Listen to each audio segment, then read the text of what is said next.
first of all, thanks very much, everyone, for joining today. I've got a super interesting topic today and a great guest to be going over that. So we are joined today by Jamie Lane, our SVP of Analytics and our Chief Economist here at AirDNA. And he is going to be going over some of the short-term rental trends from the first half of the year and, what to maybe expect going forward into the second half of the year. So with that, I will, I'll hand over to Jamie in just a second. Just a couple of housekeeping things. We will have a brief Q&A at the end, so please do put any questions you have in the Q&A. The webinar will be recorded and we will be sending that out to you afterwards. Any questions we don't get to today, please feel free to post them in our community. That's the AirDNA Insider Network on Facebook. And any other questions that we don't get to in the Q&A, we will try and get back to by email. But with that, I will hand over to Jamie. Take it away. Thanks, Tom. Can you hear me okay? Yes, all good. Awesome. So thank you everyone for joining today. My name, as Tom said, is Jamie Lane, Chief Economist here at AirDNA. I've been with the firm for almost coming up on 3 years now. I am an economist by trade and love short-term rental data and analyzing it. So what I'm going to share with you guys today is a bit of what we're seeing in the trends today, what we're seeing in terms of our outlook, where we expect things to go, and broadly, what we see for the future of the short-term rental industry. So for those of you who don't know who AirDNA is, but I suspect you all do, and we're tracking the global industry. We're collecting data on roughly 12 million listings around the world every day. We've been doing this for over 8 years. We have the industry's largest and most accurate data set. For those of you who want to follow along more, we do put out a blog every month on US performance. That is, you go to airdna.co/blog, I think is the URL, and you can see our latest thoughts. We also include our latest Outlook report, which a lot of these slides come from, which just came out about a month ago. And then we also have a podcast called the STR Data Lab, where we talk about data. We do interviews with some of the industry's most innovative players, people doing it professionally, people doing it sort of growing their business. And we dive into the data and metrics and sort of stories that have made them successful. So I'm going to start with our first data point, which maybe mirrors some of the headlines we've been seeing that short-term rental revenues are collapsing. We do not see that, and we do not see that at all. We do see some weakness in performance, but in no ways are we seeing a collapse in revenue that a certain viral tweet was portraying. On average, for these markets and broadly, we're seeing a slight decline in revenues, revenue per available listing. In this group, we saw a decline of roughly 3.5%. You can see the range here on those cities, and we'll get into the detail. There are some areas like Sevierville, essentially Gatlinburg, Pigeon Forge, Tennessee, Austin, Orlando, with a bit more weakness, 10+% declines in revenue per available listing. But broadly, and the max we're seeing at the market level is anywhere from 15 to 20% declines. On average for the first half of 2023, revenue per available listing, or RevPAR, was down 1%. So no collapse that we're seeing so far, just a broad moderation of performance for short-term rentals. And we'll talk through some of the reasons why we're seeing that moderation in performance. But just starting, and what I like to do is high level on demand. Because if we don't have demand for short-term rentals, if people don't want to stay in these units, then what are we all doing here? And yes, we saw a decline during COVID, but very quickly we saw demand can come back. In the US, demand was fully recovered back to 2019 levels by April of 2021. And now we've stopped comparing ourselves to 2019. We're now comparing ourselves year over year, because last year was the best year ever for short-term rental demand. And now we're growing on top of that.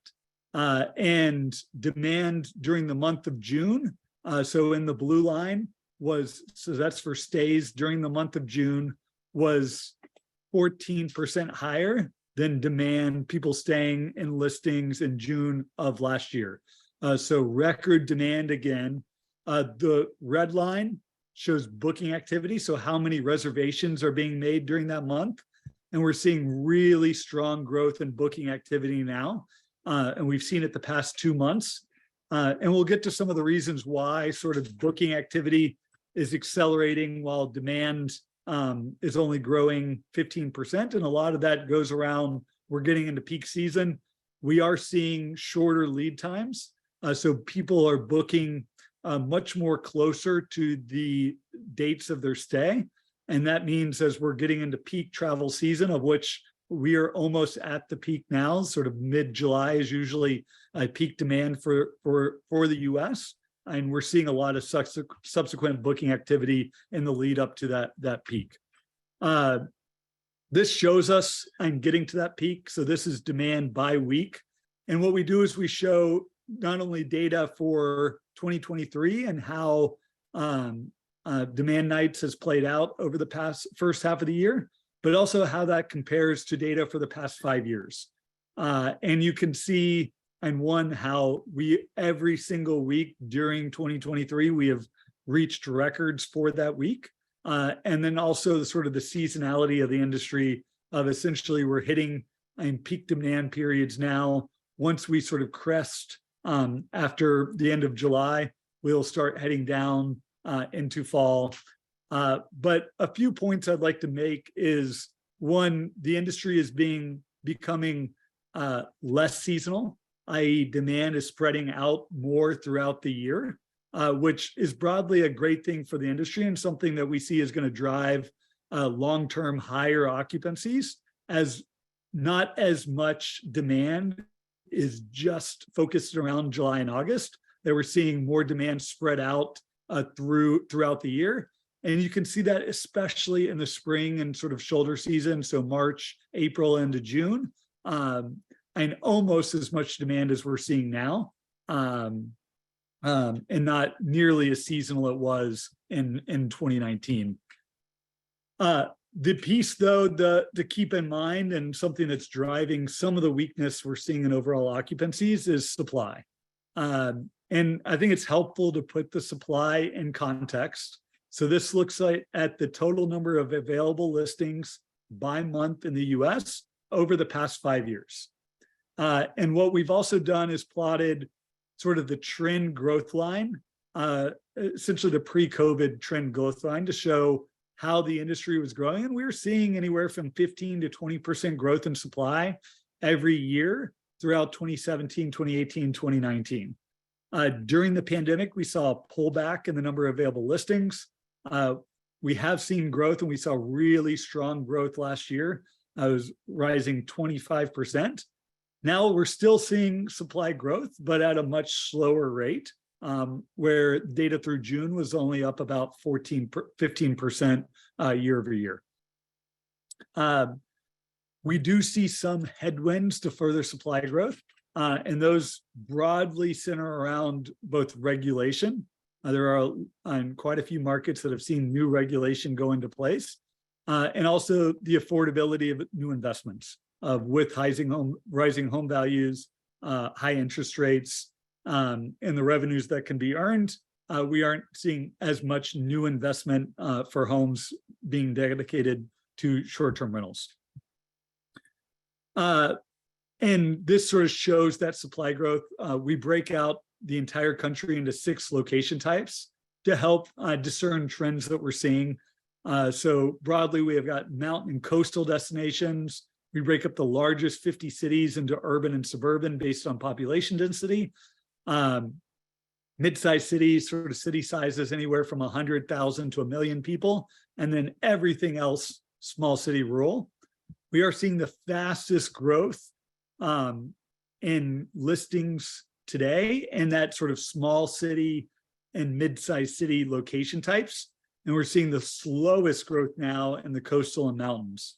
And we'll get into some of the reasons why, but it broadly goes back to that investability question.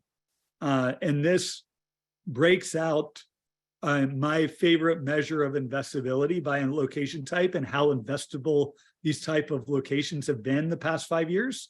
So we're looking at average annual revenue that homes are earning in these location types compared to the average home value. And what you see is we reached really record levels of investability in 2021 and 2022. That's been coming down. It's come down most in coastal and mountain locations where it's now below 2019 levels of investability.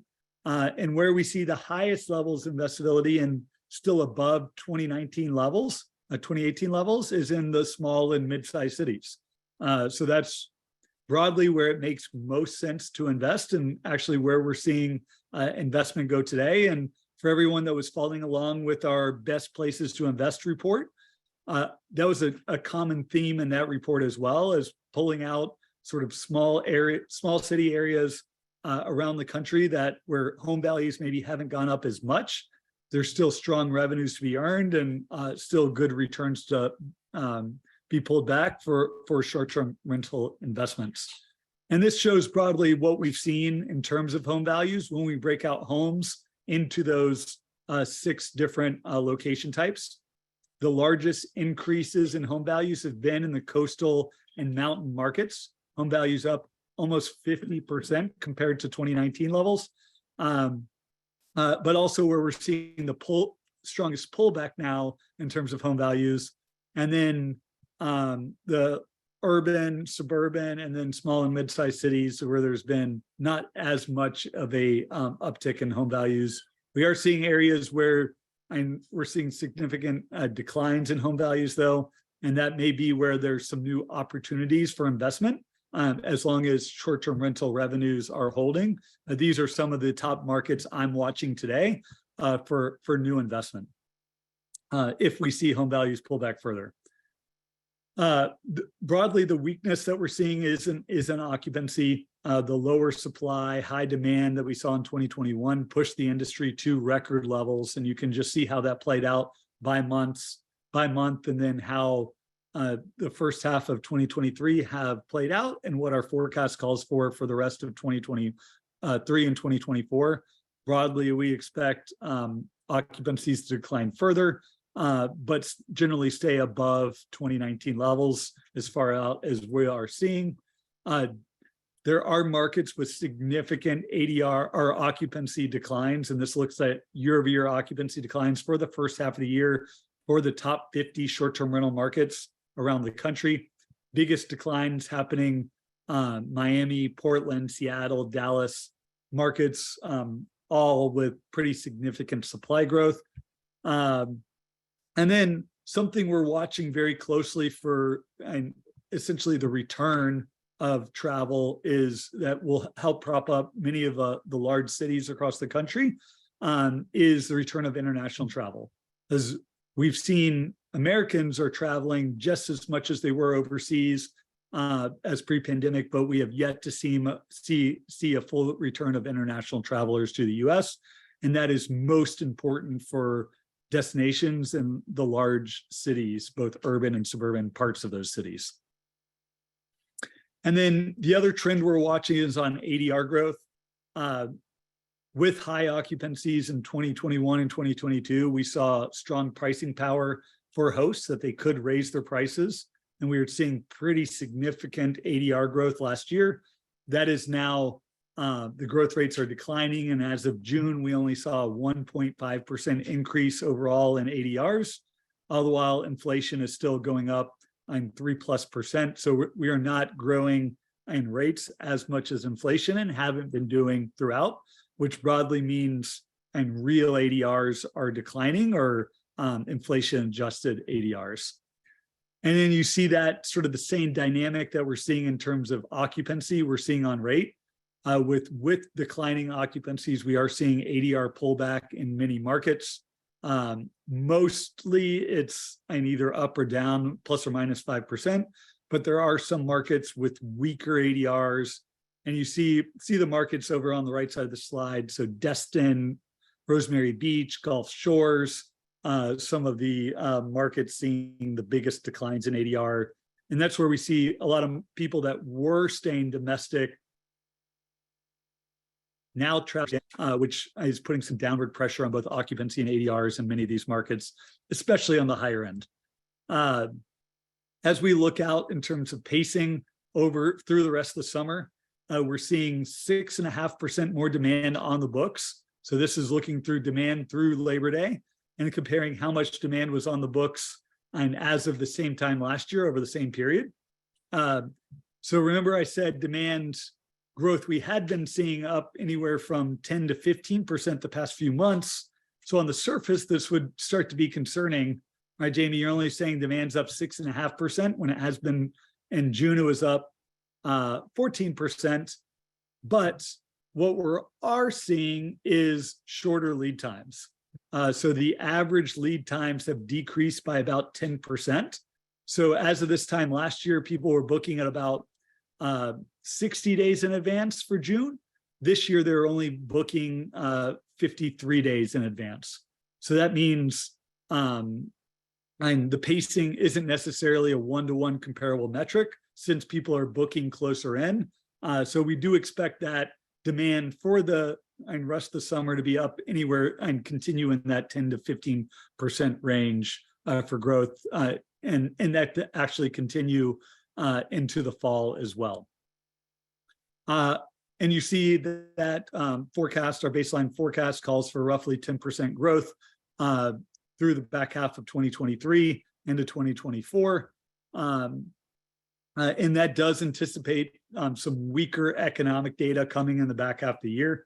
We do a range of forecasts based on different forecast scenarios. So if we don't go into recession in the back half of the year, it could be significantly better. If it's a deeper recession, it could be significantly worse. So just to give people a range of what that potential demand growth could be.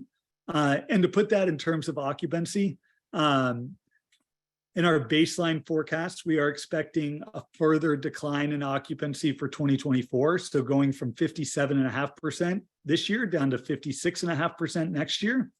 In our upside scenario, we actually go slightly up. So up above 57% into 58%. So continuing with these really high occupancy levels, where in our downside scenario, we'd get down under 56%, essentially putting us in line with what we were at in 2019. Isn't necessarily bad, but it isn't, and sort of maintaining these really high occupancy levels that we've seen over the past few years. But I would like to point that out. And in our baseline scenario, I'm running 57% occupancy for 2023. That is significantly higher than what we were running pre-pandemic of 55%. The other thing I'd like to point out is the slowing supply growth. So we do expect that to continue. So where we were growing supply 25% in 2022, leading to a lot of the occupancy declines that we've been realizing today, we expect that supply growth to only be 10% next year, pointing to some of the investability, lack of availability for home investment, and then slightly declining RevPARs. And that's where we see RevPARs down 1% this year, and we expect to be roughly flat next year. So, and overall, and we're maintaining essentially what I like to call it is maintaining revenues at a plateau. We reached a really high level in 2020 and 2021 in terms of revenue per available listing. We have essentially not grown that at all over the past 18 months. but we are maintaining it broadly across the US. Some markets seeing more declines than others, but overall, in every market that we track, and we track every market around the country, is earning significantly higher revenues than they were earning for an average listing than pre-pandemic. We are seeing some moderation, and we expect that moderation to continue. But overall, we expect the industry to continue to reach new highs for revenue as the industry. So as of 2023, the US short-term rental industry is a $71 billion industry, and we expect that to grow by another 10% in 2024. So happy to take some questions. Perfect. Thanks very much, Jamie. That was super interesting, as always. So first question is, do you think supply numbers are down due to STR caps and limitations coming from counties, cities, municipalities, etc.? Yeah, and it is playing into supply growth in many localities around the country. So there's a great example is a market like Steamboat Springs, Colorado. So very high demand, very high occupancy, but with the new regulations that have come into that market, we're actually seeing slight supply declines. And broadly, what we see with regulations that go into place is it essentially slows growth, pauses new listings coming in as people react to the law, figure out whether they can or want to invest it anymore. And that is definitely contributing to the slower supply growth. But broadly, what we see is it's more the investability concerns of with essentially a doubling of interest rates and still really high home values. And then given that revenues have not increased over the past 12 months, 16 months, it's harder and harder to find profitable investments in the short-term rental industry today. Perfect. And a question from Robert. So what definition of recession are you using? The government traditional of 2 quarters of decline or something else, as the US government hasn't been following the traditional definition? Yeah, so the traditional definition, or that is a rule of thumb. The actual definition for the government is set by the National Bureau of Economic Research, so the NBER, and their definition is a broad-based decline in economic performance. So that's where we got to see multiple industries in the states seeing a big decline or moderate decline in economic performance. So, and that's where it gets to, we could see an increase in unemployment, a decline in employment, but not necessarily reach that level of broad-based decline in economic performance. Oxford Economics is the group we use for our macroeconomic forecasting. They are calling for a recession. And what that means sort of in the numbers is they're expecting a 1% increase in the unemployment rate. So essentially going from the 3.5% we're at today up to 4.6%, and which would mean a lot of people, and over 1 million people losing their jobs in the US economy. So the fact that we've now seen consistent employment growth now over the past two years, and last year we were seeing over 400,000 new jobs being added every month, or incremental jobs. We're still seeing over 200,000 incremental jobs being added per month. We have not been in a recession over the past 2 years, no matter how you want to define it. And even if you look into the quarterly declines in GDP that we saw last year, and it was weird things going on with inventories, and we didn't see any declines really happening on the consumer side, consumer spending, which is the bulk of GDP. Perfect, thank you. Okay, what else have we got here? This one's a bit of an elephant in the room. It kind of refers to that viral tweet from last week, Jamie. So someone's just asking, how can you explain a little bit, or just talk a little bit to why there was such a big discrepancy between the data that we posted and the data that was posted by, or provided by all the rooms? Yeah, so, and we can talk about and back up the data that we provide, and we've got lots of different ways that we check our accuracy. We get data from over 1 million properties giving us a direct feed of their performance that we can check our accuracy against. We check our data versus other data providers.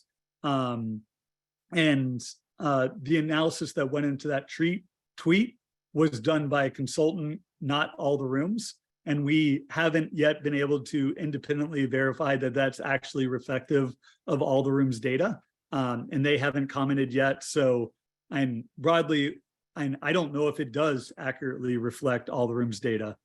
So until they tell us otherwise, I just can point to what our data says, the accuracy that we can point to in our 8 years of collecting data, and knowing that and we aren't seeing a massive decline in RevPARs, and we see it with the public data that Airbnb releases and their public releases, and then with the direct feed data that we have as well. Perfect, thank you. Okay, I think we can do one more question.